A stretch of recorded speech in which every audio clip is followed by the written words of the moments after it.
Loyola University basketball coach Sheryl Swoopes. She's under investigation, accused of mistreating players. One of them is speaking out this morning, telling us why she wanted to transfer. ABC's Lindsay Davis is here with the details. Good morning, Lindsay. Good morning, Lara. Sheryl Swoopes was the first woman to ever sign with the WNBA. But this morning, the college coach is not only under fire, but under investigation after reports that the majority of her roster has decided to leave. They fired her. They didn't just replace Sheryl Swoopes, they kicked her out. And why? Because of Caitlyn Clark. There's a lot of other shit going on that players are like, this ain't where I want to be. Over there? Yeah. Yeah.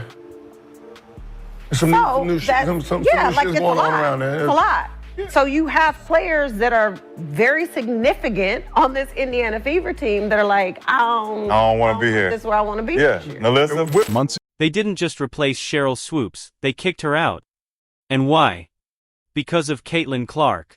And the way they came back the second game, it just makes you excited to, okay, I want to be a part of that. They didn't lay down and quit. They came back and actually try to beat us early, that next game. So Months ago, Swoopes sat on her high horse, predicting doom for the Indiana Fever. She, Miss Caitlyn Clark, boldly claimed that nobody wanted to play in Indiana and confidently declared that no top talent would sign there. So y'all can record this, you cannot record it, but the biggest thing I want everybody to hear me say right now. She's been Fast forward to today, and the Fever just pulled off the biggest free agency move in WNBA history. What a game changer. Hoop Queens, gather around because we've got some major tea brewing in the WNBA. Indiana Fever just landed Brianna Turner in free agency. Brianna Turner, let that sink in. Superstar signings, game changers, and Swoopes. I think you're starting to get a little bit more shine from maybe the casual fan and maybe some folks who maybe didn't know or haven't seen Indiana as much as they've seen this year. I agree. So what's that part like, getting that little bit more attention and getting a little bit more shine and getting the recognition that... She's been awfully quiet. Have you ever seen someone vanish after running their mouth? Well, that's exactly what's happening now. Indiana just sent a statement that echoes across the entire league, and we're here to break it all down. Wait. Yep. You look good on me, huh? Look good. Like a whole 360. Like, I think I was talking to my wife about it. I'm like, man, what if I go back to Indiana where I started? That'd be crazy. Look where I'm at. But before we jump into the juicy details, take a quick second to like this video and subscribe to the channel. Stay in the loop with the hottest WNBA updates, expert breakdowns, and all the drama you won't find anywhere else. Now, let's dive in. Going for your services, Dawana, so why was this the right opportunity for you? I just feel like it was the location for one. My kids are literally right up the road, and I've spent a lot of time away from them, so that and the core that they have here now is just kind of want to fit in, and be another piece of the puzzle, and hopefully bring the energy dynamic and take us to a different level in the playoffs. The Indiana Fever just turned free agency upside down. They didn't just sign players, they built a powerhouse. Ever played franchise mode in a video game and went all in during free agency? That's exactly what Indiana just did. They stacked their roster with experienced champions, gritty competitors, and players who bring both skill and swagger. This wasn't just an off-season move, it was a strategic takeover. In Sophie Cunningham, the Indiana Fever are trading for a multi-dimensional wing, capable of knocking down the three ball. Cunningham is starting to cook. Cunningham three is good. Cunningham from the corner. Locking down defenders. Several deflections, and this time she gets the steal and the N1 opportunity. First, they landed Natasha Howard, a three-time WNBA champion and one of the league's most dominant defensive forces. Howard doesn't just guard opponents, she erases them. Her ability to switch onto any player, protect the rim, and dominate the glass instantly elevates Indiana's defensive identity.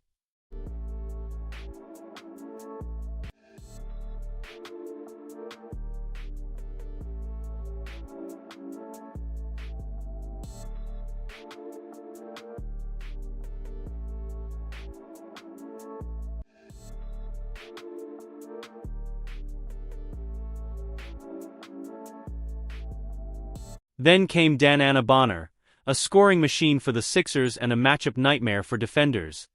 With leadership, championship experience, and a clutch factor, Bonner makes the Fever a real playoff threat.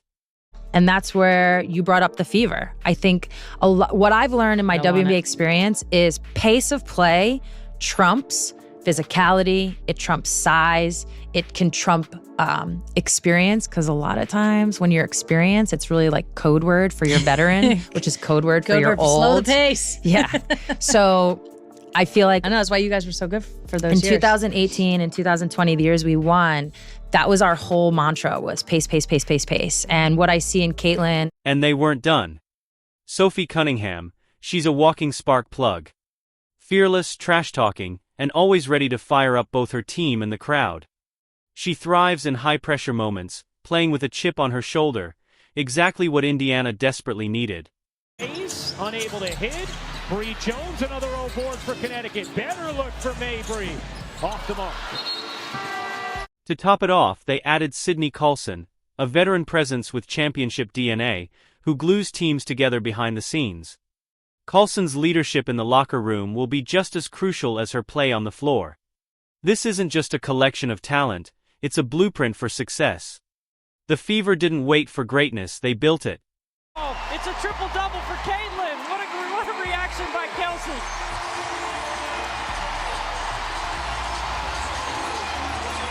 Well, how about the knowledgeable fans in this building? They burst out of their seats like it was a game win. For months, the media pushed the same tired narrative: nobody wants to play for Indiana.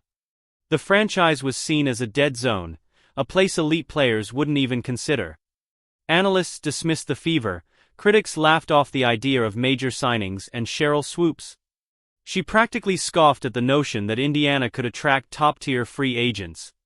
To many, the Fever were just a struggling team with no real pull in the league. When you talk about the young girls that came in, Caitlyn Clark, Angel Reese, rookie class, really hyping up the league coming from college to the WNBA, what has that done for you and the buzz of this entire league? I think it's so positive. I really do. I think it's a fun time to be a part of the W. I truly believe that. I think the skill and the talent has always been there, but now it's just the viewership. And so I give a big old clap to the rookie class. I think that's a lot to deal with when you're at that age and you have that many eyes on you. But I think they've done a great job in the league as well. I think the physicality and all that they're going to get used to, but I think especially Caitlyn Clark, she's been killing it. Indiana didn't just land free agents, they pulled in some of the best talent available. The same team that was supposedly unable to attract stars just built one of the most dangerous rosters in the WNBA. Natasha Howard, DeWanna Bonner, Sophie Cunningham, Sydney Colson. These aren't just warm bodies. These are game changers. Playoff-tested veterans. Players who could have gone anywhere, but chose Indiana. That alone shatters every false narrative about the Fever being an undesirable destination. Now, the same analysts who dismissed Indiana are scrambling. Their take aged like expired milk. The entire perception of the Fever just flipped overnight, and there's one undeniable reason. They built a culture players want to be a part of, with Caitlyn Clark in town, a front office making aggressive moves, and a roster that's suddenly among the best in the league. Indiana isn't just back. They're a problem. Look. I'm going to use her word. I want to see her continue to be a dog, because she is a dog. Here's what I'll say about Angel. I love the fact that she's just her. Right? And she says she's unapologetically Angel. She plays hard, both ends of the floor. It doesn't matter what the score is. The thing that I think people question wasn't so much about her game or her rebounding, but it was the scoring. And the fact that she is either averaging or almost averaging a double-double is pretty impressive to do from anybody, but in particular a rookie. I just love how she's come into this league. She's embraced the bumps, the bruises. She's embraced the good with the bad. And I love watching her play because she plays hard the entire game. Let's stop dancing around it. This is the Caitlyn Clark effect in full force. Caitlyn Clark isn't just another rookie trying to find her place in the league. She's a franchise-altering force, the kind of player who doesn't just elevate her team but reshapes the entire WNBA landscape. The Indiana Fever, a team that had been struggling for years, suddenly finds itself as the most talked-about squad in the league. And that's no accident. Clark's arrival has turned the franchise into a destination. A team worth watching, a team worth joining. Down here wide open. Bang! Sophie Cunningham didn't mince words when she signed with Indiana. Caitlyn Clark was a factor. Players aren't just hearing about Clark's insane shooting range or flashy assists. They're hearing about her leadership, competitive fire, and ability to elevate those around her. That's the kind of player people want to play with. She's a magnet, pulling in both talent and attention to a team that was once overlooked. Or, as she put it, I'm going to use her word. Swoopes has it, turns in the air for the game. Oh, Before becoming one of the most electrifying players in WNBA history, Sheryl Swoopes was a sensation on the college stage, leading Texas Tech to the 1993 NCAA title with a record-setting 47-point performance in the championship game. Sheryl Swoopes thought Clark was overhyped, just another college star who'd struggle for years before making an impact in the pros. But the reality? Clark is already leading the league in assists, dropping 40-point games like it's routine, and shifting the balance of power in the WNBA. Indiana isn't just improving, they're becoming dangerous, and Clark is the reason why. November, and the game didn't need saving. I don't know who came up with Caitlyn was a savior. That's not true. What the game needed was a disruption in the economic marketplace, and that's what we're seeing here, and that's why it's been so fun. Caitlyn Clark's impact goes far beyond the court. Sure, she's torching defenses and setting records, but what's happening outside the game is just as powerful. She's driving record ticket sales, shattering TV viewership, and making people care about the WNBA like never before. Every Fever game feels like an event. Every matchup featuring Clark turns into must-watch TV. This isn't just a rising star, this is a movement. What slows the whole team down is her body and get to her spots of being able to affect that defense. Clark is coming off the masterful night and starts us off. Sheryl Swoopes didn't see this coming. She assumed Clark would have to earn her place over time, that she'd struggle before proving herself. Instead, Clark walked into the league and took it by storm. Now, she's the biggest reason why the Indiana Fever has become the go-to destination for top-tier talent. Players want to play with her. Coaches want to build around her. Fans want to see her. The old guard of the WNBA wasn't ready for this, but now they have no choice but to accept it. For years, the WNBA waited for a player who could change everything. Someone who could bring the league mainstream attention, fill arenas, and create a real shift in the sport. The truth? That player is already here. Caitlyn Clark isn't waiting her turn, she's rewriting the rules of the game in real time.